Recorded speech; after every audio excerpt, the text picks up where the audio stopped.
नमस्ते मित्रों।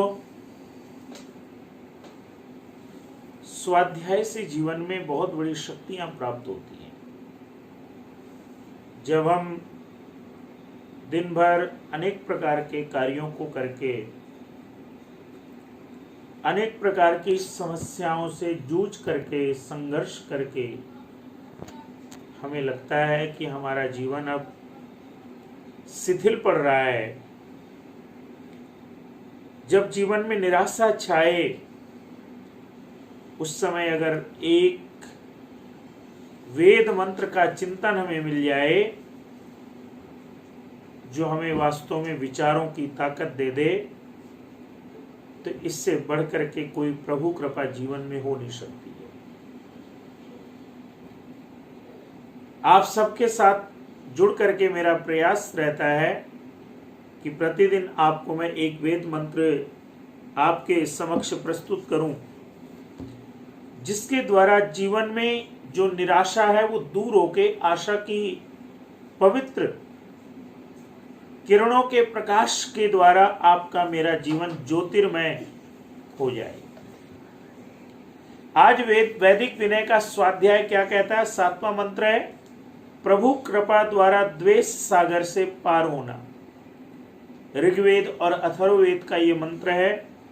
ओम प्राग्नये वाचमीरये वृषभाय क्षितीनाम सैन्य परषदते द्विषय। वे विनय, हे मनुष्य, क्या तू चाहता है कि अब तू द्वेष से पार हो जाए? क्या तू अपने मनुष्य भाइयों से द्वेष कर करके और बदले में उनके द्वेष को पा पाकर तंग आ चुका है? तूने अपने सुख में बाधक समझ न जाने कितनों से द्वेष किया है, पर जितना ही तूने उनसे द्वेष किया, बैर का बदला बैर से दिया है, क्या उतना ही वह द्वेष बढ़ता नहीं गया है? ओहो, इस बदले की प्रति द्वेष की प्रक्रिया से द्वेष इतना बढ़ता गया है कि तू आज अपने ही बना एक द्वेष सागर में घिर गया है। यदि तू अब पूरा व्याकुल हो चुका है और चाहता है इस द्वेष सागर चक्र से पार हो जाए, तो तू उठ और जगत में व्यापक अपने उस अग्निदेव तक अपनी वाणी को पहुंचा, जो सब मनुष्यों की कामनाओं को पूरा करने वाला है। मित्रों, ईर्ष्या, द्वेष एक इस प्रकार के हमारे जीवन के रोग हैं जिनकी दवाई केवल विचार है। क्योंकि वास्तव में ईर्ष्या क्या करती है? दूसरे का कुछ बुरा हो या ना हो, लेकिन आपको समाप्त कर डालती है। और इसीलिए देखिएगा, जितने भी महान पुरुष हुए, उनके ऊपर द्वेषवश जितना भी हमला किया गया, ईर्ष्यावश उनको जितना भी गिराने का प्रयास किया गया, उन लोगों ने ईर्ष्या और द्वेष का बदला कभी ईर्ष्या और द्वेष से नहीं दिया। स्वामी दयानंद जी के एक जीवन की घटना आती है कि एक बार वो गंगा किनारे रुके हुए थे, कहीं पर वेद प्रचार का कार्य कर रहे थे। उनके पड़ोस में एक साधु रहता था। वो प्रतिदिन स्वामी जी को अनगिनत गालियां देता था, अनगिनत अमर्यादित गलत वाक्य बोलता था।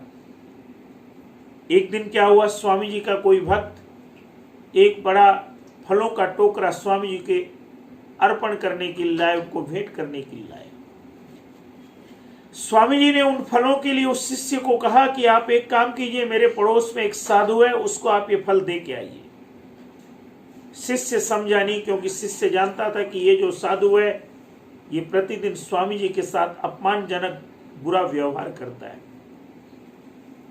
स्वामी जी ने से उस शिष्य ने पूछा, क्या स्वामी जी उसी साधु को? बोले हाँ, उसी साधु को दे के आना है। खैर, जो गुरुवर की आज्ञा, शिष्य चला गया। जब शिष्य ने जाकर के उस साधु को फल भेंट किया और बताया कि आपके पड़ोस में ऋषि देव दयानंद जी रहते हैं, उन्होंने ये फल भिजवाए, तो उनको विश्वास नहीं हुआ। वो कहने लगे, मैं जिनको दिन भर गालियां देता हूं, जिनका दिन भर अपमान करता हूं, वो भला मेरे को फल क्यों देंगे? तो और गुस्से में जाकर के एक बार सोच करके शांत मन से गुस्से को शांत करता हुआ स्वामी जी के पास जाता है। कहता है, ये फल आपने भिजवाए? स्वामी जी ने कहा हाँ ये फल मैंने भिजवाए। बोले क्यों? बोले भाई दिन भर तुम इतनी मेहनत करते हो, इतना बोलते हो, इतनी तुम्हारी शक्ति खर्च होती है, तो मैंने सोचा वास्तव में इन फलों की आवश्यकता तो आपको है। मित्रों, स्वामी जी के इस प्रकार के व्यवहार के कारण उस साधु ने स्वामी जी से क्षमा मांगी और संकल्प किया कि आज के बाद मैं कभी आपको गलत व्यवहार, दुर्व्यवहार, अपमानजनक व्यवहार नहीं करूंगा। वेद मंत्र ये कह रहा है कि वास्तव में अगर हम किसी से द्वेष करते हैं, ईर्ष्या करते हैं, तो जब तक प्रभु का साथ नहीं मिलेगा तब तक हम किसी व्यक्ति से ईर्ष्या द्वेष की अग्नि से दूर नहीं हो सकेंगे। और ध्यान दीजिएगा, हम जब सोच लेते हैं कोई हमसे ईर्ष्या करता है, वो करे ना करे, लेकिन हमने एक गलत सोचा, कर रहा है तो करने दीजिए ना, क्या फर्क पड़ता है। अगर कोई आपसे, मेरे से द्वेष करता है तो इसका मतलब उसके ऊपर प्रभु की कृपा नहीं, आपके ऊपर प्रभु की कृपा है कि आप प्रभु का चिंतन करते हैं, उसके ईर्ष्या द्वेष का चिंतन नहीं करते हैं। इसलिए यहां पर बहुत सुंदर मंत्र में प्रार्थना है कि अरे वह तो वृषभ है, हम पर करुणा करके अभिष्टों को बरसा रहा है, केवल उस तक अपनी आवाज पहुंचाने की देर है कि वह तेरी कामना पूरी कर देगा। यदि ये तेरी इच्छा हार्दिक है तो निश्चय से तेरी प्रार्थना, तेरी पुकार वेग से, प्रकृष्टता से वहां पहुंचेगी।